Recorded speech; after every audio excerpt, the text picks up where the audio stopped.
Yang pertama, perkara 3 dalam kontrak perkhidmatan. Artinya mana-mana perjanjian sama ada secara lisan atau bertulis.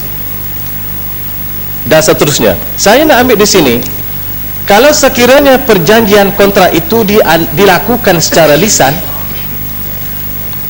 bagi yang tidak ada masalah, mungkin tidak menimbulkan perkara-perkara yang berbangkit. Seperti orang nak kahwin lah, ya Tuan Dipertua. Ketika nak kahwin semuanya mudah, tetapi apabila berlakunya ketegangan, bagaimana nak selesai? Kerana dia tidak bertulis. Jadi tarif ini tidak bertulis ini, bagaimana kita nak implementasinya nanti? Sebab apabila kita secara lisan ni, kadang-kadang majikan tidak mengaku pun boleh, ataupun pekerja tidak mengaku pun boleh. Kerana itu saya nak minta penjelasan bagaimana implementasinya nanti kalau berlaku mengikut takrifan yang telah diberikan di sini. Perkara yang seterusnya ialah umur persaraan minimum. Umur persaraan minimum ini ditetapkan 60 tahun. Namun perkara 4.2, Menteri boleh melalui pemberitahuan dalam warta menetapkan umur persaraan minimum yang lebih tinggi daripada umur persaraan yang diperuntukkan di bawah subsection 1. Di sini Menteri diberi kuasa untuk memanjangkan umur, bukan saja 60 tetapi 61, 62 dan seterusnya mengikut suasana semasa. Di sini saya melihat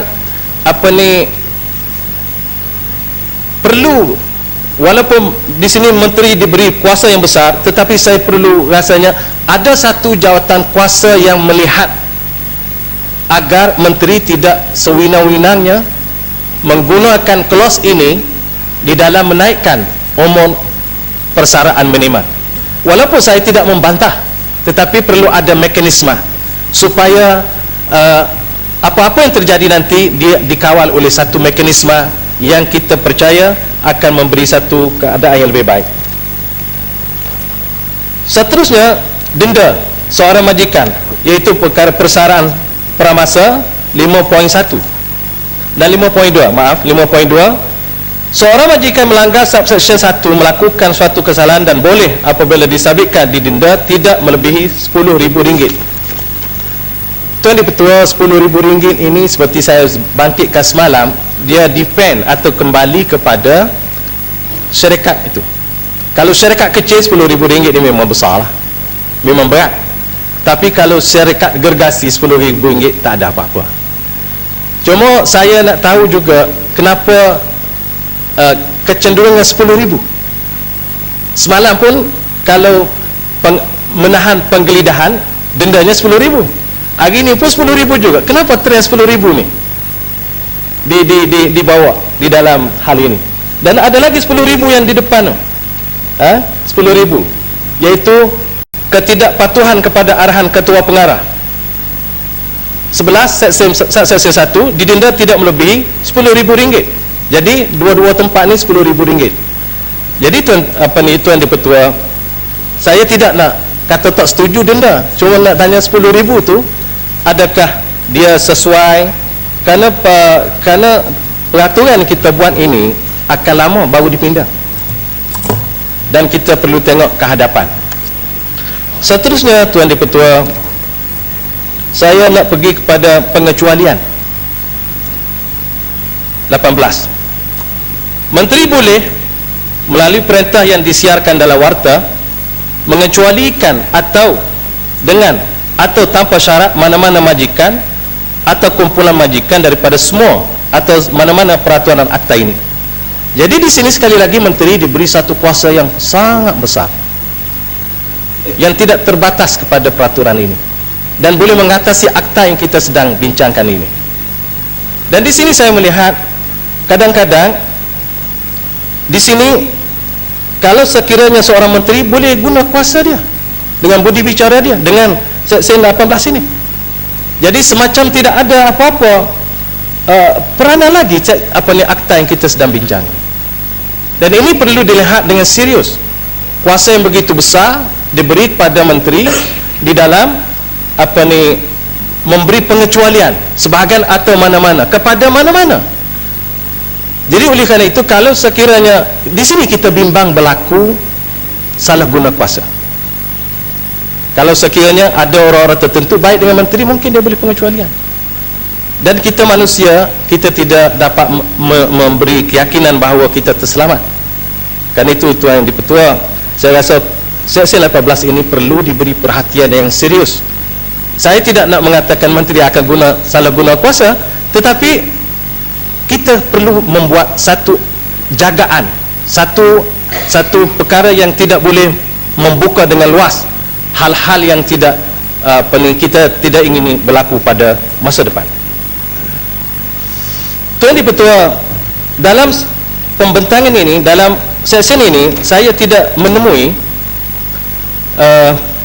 bagaimana proses seorang yang ingin bersara lebih awal. Mungkin ada dalam seksi lain, tapi dalam yang ini hanya sebut minimal 60 tahun dan tidak menyebut di dalam hal ini bersara atas pilihan sendiri.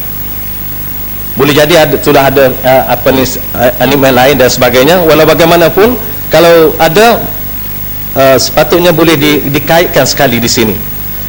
Kalau tidak ada, perlu dibuat peraturan, sama ada peraturan kecil ke sebagaimana atau edaran, supaya senang dibuat satu penyusunan dan juga pentadbiran kepada syarikat-syarikat atau siapa saja.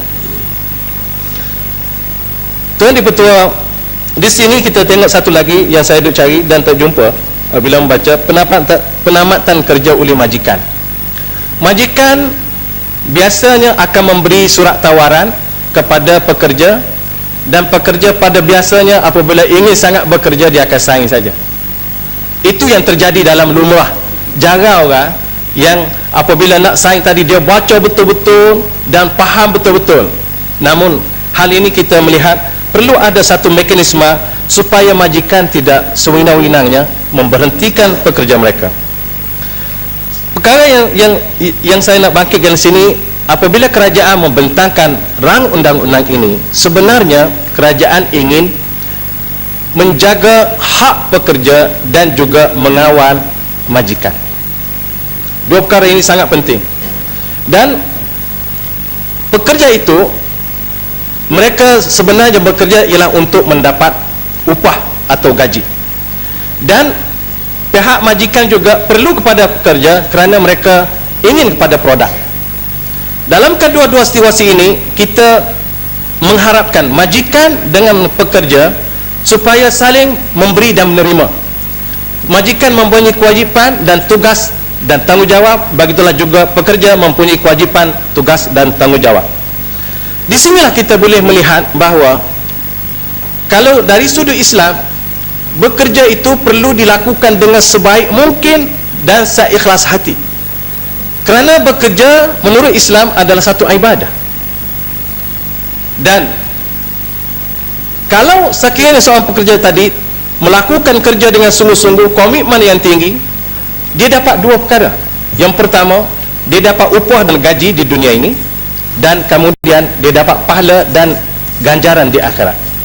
Kerana setiap orang Islam apabila mereka melakukan kerja, mereka adalah melakukan dalam kerangka ubudiyah kepada Allah Subhanahu Wa Taala. Kerana itu bagi orang-orang Islam, mungkin pihak kementerian boleh memberi panggil siapa membuat penerangan biar jelas bahawa bagi orang Islam yang bekerja itu daripada jam 8 pagi sampai 5 petang atau 8 jam sehari, dan termasuk juga kita ahli parlimen ini yang disebut tadi bekerja 6 jam sehari, juga termasuk dalam rangka ubudiyah kepada Allah. Tidak sia-sia. Di dunia pun tidak sia-sia, akhirat pun tidak sia-sia. Dan hal inilah apabila seorang Muslim bekerja dengan betul kepahaman Islamnya, dia akan melahirkan produktiviti yang sangat hebat, dan dia akan melahirkan usaha yang gigih dan motivasi yang tinggi. Karena itulah kita mengharapkan supaya pihak kerajaan, khasnya kementerian, memberi penerangan yang jelas kedudukan pekerjaan kepada setiap orang Islam dan juga umumnya. Dia tidak boleh melihat satu perkara ini hanya semata-mata untuk mencari nafkah hidup dan makan gaji. Tuan di-Pertua, saya melihat pembentangan yang telah dibuat ini merupakan satu yang positif dan baik, dan saya mengharapkan dia mendapat sokongan kita semua. Terima kasih tuan. Terima kasih Bapak. Sekarang saya persilakan Yang Muhammad Puan Naliza. Bismillahirrahmanirrahim. Assalamualaikum warahmatullahi wabarakatuh dan salam satu Malaysia. Terima kasih kepada Tan Sri Yang di-Pertua kerana memberi saya ruang dan peluang untuk turut berbahas dalam rang undang-undang persaraan minimum 2012. Sebagaimana yang kita tahu, ini adalah salah satu usaha kerajaan yang kita rasakan baik kerana ianya amat prihatin untuk golongan-golongan yang bekerja di syarikat-syarikat swasta. Sebagaimana yang kita tahu, di negara-negara ASEAN seperti di Brunei, Indonesia dan Thailand, umur persaraan 60 tahun ini telah ditingkatkan terlebih awal dari dahulu lagi, dan ada kalanya di negara Eropah sehingga meningkat 65 tahun. Cuma saya ada beberapa perkara yang saya rasa